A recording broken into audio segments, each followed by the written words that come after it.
Welcome to my channel doctor Shahzad official. السلام علیکم۔ آج میں آپ کے لیے لایا ہوں ہائیڈروکوئن پلس کریم کا مکمل ریویو، لیکن خبردار، پاکستان میں بہت سی خواتین اس کا غلط استعمال کر رہی ہیں، جس سے فائدے کی بجائے نقصان ہو سکتا ہے۔ اس ویڈیو میں آپ کو بتاؤں گا یہ کریم اصل میں ہے کیا، اس کی پرائز کیا ہے، اس کے صحیح استعمال کا طریقہ کیا ہے، کن لوگوں کو یہ استعمال نہیں کرنی چاہیے، اس کے ممکنہ سائیڈ ایفیکٹس کیا ہو سکتے ہیں، اور بہترین رزلٹ کیسے حاصل ہوں گے۔ تو ویڈیو کو آخر تک دیکھیں تاکہ آپ کوئی بھی ضروری بات مس نہ کریں۔ تو چلیے شروع کرتے ہیں۔ ہائیڈروکوئن پلس کریم کیا ہے؟ یہ ایک میڈیکل سکن لائٹنگ کریم ہے جو آرٹکو فارما کمپنی تیار کرتی ہے۔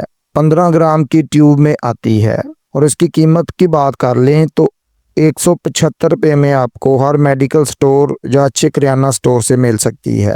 اب بات کر لیں اس میں موجود انگریڈینٹس کی، تو اس میں 3 طاقتور اجزاء ہوتے ہیں۔ نمبر 1 ہائیڈروکوئنون، جو کہ جلد کے رنگ بنانے والے میلانین کو کم کرتی ہے، داغ دھبے ہلکے کرتی ہے۔ اور اس کے علاوہ اس میں فلوسینولون اسیٹونائڈ، جو کہ سوجن، جلن اور انفیکشن کو کم کرنے والا ایک بہترین سٹیرائڈ شامل کیا گیا ہے۔ اس کے علاوہ اس میں ٹریٹینوئن وٹامن اے سے بنا جلد کی مرمت کرتا ہے، ایکنی اور سورج سے ہونے والے نقصانات کو ریپیئر کرتا ہے۔ کیا آپ کی جلد پر ضدی دھبے، چھائیاں یا میلاسما آپ کے اعتماد کو کم کر رہا ہے؟ تو یہ خاص طور پر میلاسما میں استعمال کی جاتی ہے، جو کہ خاص طور پر حمل کے دوران ہونے والے دھبے ہوتے ہیں۔ اس کے علاوہ ہارمونی تبدیلی سے آنے والے کالے دھبوں کے علاج میں بھی اس کا استعمال کیا جاتا ہے۔ اس کے علاوہ برتھ کنٹرول پلز کے استعمال سے آنے والے پگمنٹیشن کو دور کرنے کے لیے بھی یہ کریم استعمال کروائی جاتی ہے۔ دھوپ سے جلنے یا سیاہ دھبوں کے علاج کے لیے بھی اس کا استعمال کروایا جاتا ہے۔ اس کے علاوہ ہائپر پگمنٹیشن کے دوسرے کئی کیسز میں بھی اس کا استعمال کروایا جاتا ہے۔ لیکن کن لوگوں کو یہ کریم استعمال نہیں کرنی چاہیے؟ حاملہ یا دودھ پلانے والی مائیں، دل، جگر، گردے یا شوگر کے مریض اس کریم کا استعمال اپنے ڈاکٹر کے مشورے سے کریں۔ جن لوگوں کو اس کے اجزاء سے الرجی ہو وہ فوراً اس کا استعمال نہ کریں۔ اب بات کر لیں استعمال کے دوران آپ نے کون سی احتیاطی تدابیر اختیار کرنی ہیں۔ اس ٹیوب کو لگانے کے بعد دھوپ میں براہ راست مت جائیں۔ سن بلاک SFT 60 لازمی لگائیں۔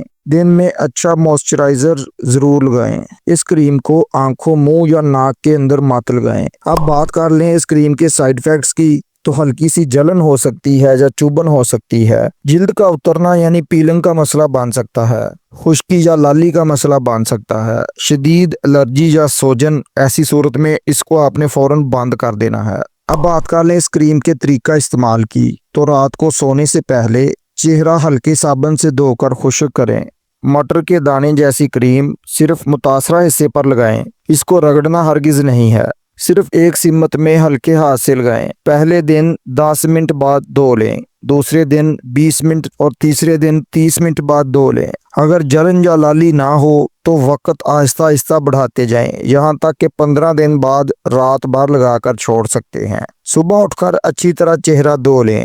3 سے 4 ہفتوں میں واضح فرق نظر آ سکتا ہے، لیکن مکمل نتائج کے لیے ڈاکٹر کی ہدایت کے مطابق استعمال جاری رکھیں۔ دوستو، ہائیڈروکوئن پلس کریم صحیح طریقے سے استعمال کریں تو یہ آپ کی جلد کے لیے گیم چینجر ثابت ہو سکتی ہے، لیکن غلط استعمال، خاص طور پر اس کو وائٹننگ کریمز میں مکس کرنا، یہ آپ کی جلد کو ناقابل تلافی نقصان پہنچا سکتا ہے۔ اگر آپ کو یہ ویڈیو پسند آئی تو اسے لائک کریں، اپنے دوستوں اور فیملی کے ساتھ شیئر کریں، اور ہمارے چینل کو سبسکرائب کر لیں۔ اپنا بہت خیال رکھیں۔ اگلی ویڈیو تک اللہ حافظ۔